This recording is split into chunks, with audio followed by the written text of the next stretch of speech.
की जर आपल्या समाजाची एक मुलगी जर उभी राहील, राजकारणात येण्याची इच्छा आहे, तिला राजकारणात काही करून दाखवण्याची इच्छा आहे, तर पूर्ण समाजाने तिच्या पाठीशी उभं राहिलं पाहिजे.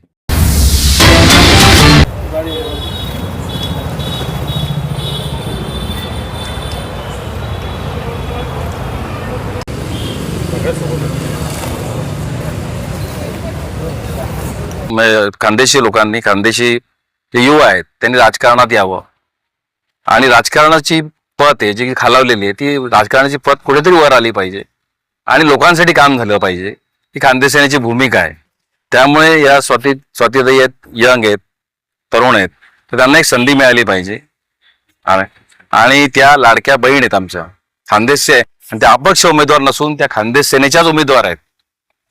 त्यामुळे त्या इथे भुसावळमध्ये इतिहास घडवणार. 2006 साली पण इथे एक असा प्रयोग झालेला आहे.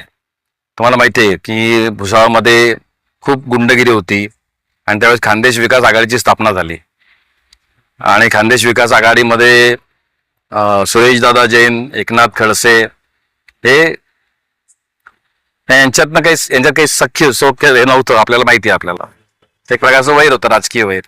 पण तेही त्यावेळेस त्या निवडणुकीमध्ये एकत्र झाले आणि सुरेशदादांनी खास मला त्या निवडणुकीच्या वेळेस खानदेश विकास आघाडीच्या प्रचारासाठी इथे बोलवलं होतं आणि इथे सत्तांतर तेव्हा झालेलं होतं. तर नक्कीच मला पण आशा आहे की जो काही भुसावळचा या मतदारसंघाचा जो विकास थांबलेला आहे, जी गुंडगिरी इथे वाढलेली आहे, जो प्रदूषणाचा विषय, जो सगळ्यात महत्त्वाचा म्हणजे पाण्याचा प्रश्न आहे. म्हणजे 8 दिवसातनं 10 दिवसातनं एकदा पाणी येतं असं मी ऐकतोय. म्हणजे किती गंभीर आहे. आमच्याकडे ठाणा मुंबईकडे एक दिवस जर एक 2 दिवस पाणी आलं नाही तर मोर्चे निघतात, अंडा मोर्चे निघतात. मोठा आम्ही सगळे ते आंदोलन करून टाकतो आम्ही एकदम. आणि तुम्ही ते 8-10 दिवस पाणी नसताना तुम्ही ते कसे काय राहतात? तर हे सगळे जर तुम्हाला प्रश्न सोडवायचे असतील तर तुम्हाला एखाद्या युवा नेतृत्वाला पुढे आणायला लागेल, ज्याला काम करण्याची इच्छा आहे, त्याला तुम्हाला संधी द्यायला लागेल. नाही तर वारंवार तुम्ही ते चेहरे जर निवडून देत आले तर इथे तेच होणार आहे. इथे परिवर्तन कधी होणार नाही. तर तुम्हाला जर विकास हवा असेल भुसावळकरांना तर तुम्ही एका नवीन चेहऱ्याला संधी द्या. खानदेश सेना त्यांच्याकडनं काम करून घेईल. खानदेश सेना त्यांच्या पाठीशी सदैव उभी राहील, हे मी इथे आपल्याला आश्वासन देतो.